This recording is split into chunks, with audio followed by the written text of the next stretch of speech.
maybe almost a year after I got there, I ended up being the MiG pilot from Area 51.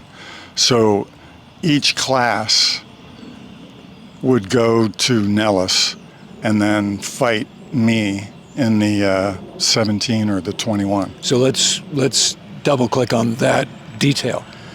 I've done an episode called The Secret Program Behind a Secret Program. That's a pretty popular episode, so perhaps folks have seen that. So you're talking about, and make sure I got the classified label right, Constant Peg, or is this Half Blue? Was this part of Constant Peg?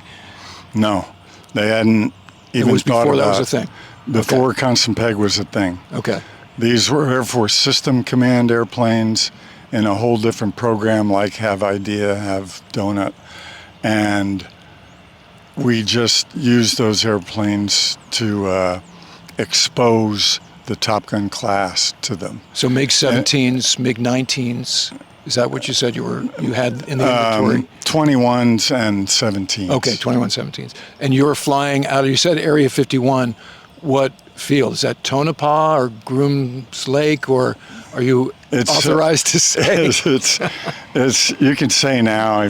It's not classified anymore. Back then, it was the box that nobody could enter, and you'd get forced down if you did, and sent home, and someone else would have to get your airplane out of Red Flag, because Red Flag was all around there. But you couldn't go in the box. You couldn't go in Groom Lake, Area 51. But that's where the MiGs were, and that's where we flew out of.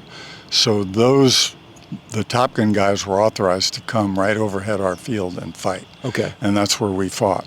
Now, how did you get there? Would you take a commuter plane from Nellis to Grooms Lake, or a bus, or how did you get out there?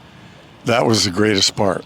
I either took a T-38, an F-5, sometimes an F-4, and sometimes, every now and then, you'd get on a commuter plane, like some of the other people that worked there. So a lot of times I'd fly in on one airplane, fly out on another, fly 3-4 times that day, plus the 2 transit hops. So for a few days there, I was getting 6-7 hops a day, every day. So what were your impressions of the Soviet airplanes that you were flying relative to either the F-4 or any of the aggressors that you'd flown? What was your takeaway? It turns out the F-5 is a very good simulator for the MiG-21, so that was nice to know. And I think if I had to fight me as a clone, and I'm in the F-5 and my clone's in the MiG-21, I can beat the 21 in an energy fight. But if we get slow and it's a knife fight and it's nose authority at slow speeds, the MiG-21 has an advantage there. Energy fight, F-5 wins. Rate fight, the 21 wins. The 17, I love the 17 because it turned like a racquetball off a wall. I mean, it impressed everyone that flew against it. If you got that to about 400 knots, you couldn't even pull the max G because it was all manual.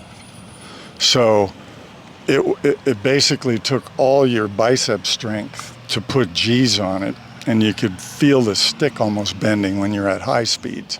But when you get it down, as you start bleeding down from 400 and you get to 350, at 350 there's not as much air pressure that your biceps has to work against.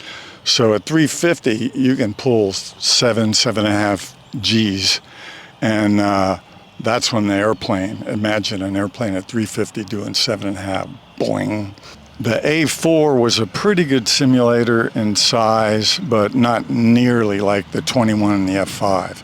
But the turn rate was okay. It didn't have that racquetball bounce, but the A4 did a good job simulating the 17. And the 17 and the 21, the other thing about it is they both smelled like they had an electrical fire during a hydraulic leak all the time. I mean, as soon as you get in there, it's like, oh my goodness. I mean, these are old airplanes, and they were relics from all over the world. We even got some off of a stand like this. They were on a stick out in front of a base.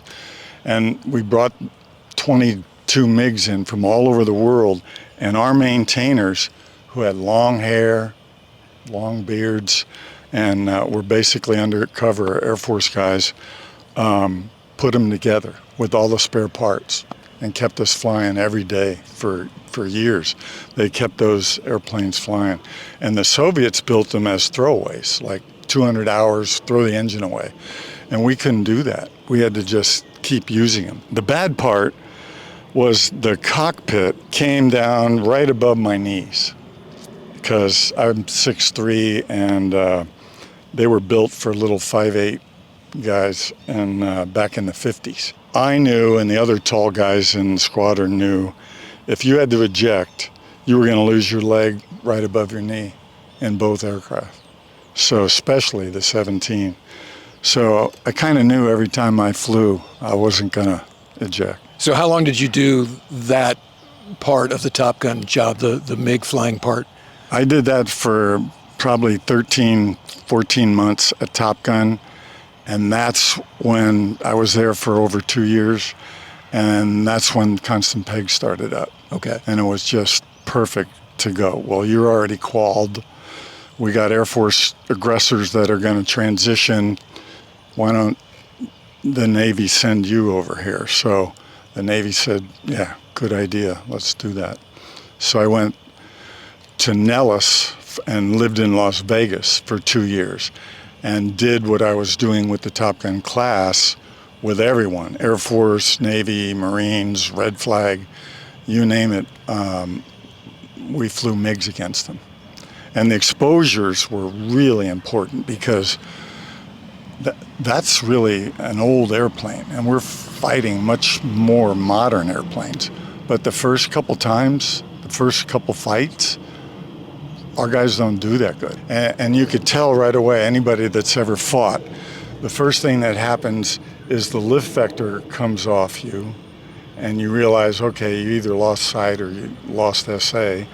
And the next thing that happens is the G comes off. When we would hit the merge for the first time, I could tell the pilots would go by and they were in this holy shit mode. And it was like, wow, that's a MiG. And you'd see, instead of a 6-7G turn, you'd see this 4G turn as they're, oh my God. They're rubbernecking. Yeah. They've got this gee whiz factor going on, buck fever sort of thing. And, well, I remember that, right? So I did Constant Peg during my first Fallon. And there is that, like, oh my God, that's actually, in my case, an F7, a Chinese version of the MiG-21, or the second sortie was against a MiG-23.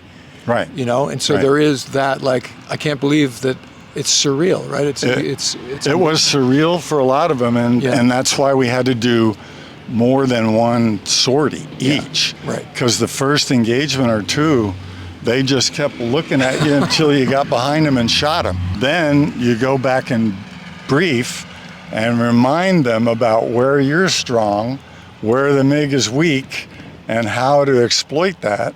And then they can go out and kick your ass if they do everything right. And that is really rewarding, to send people back home knowing that they can beat the enemy.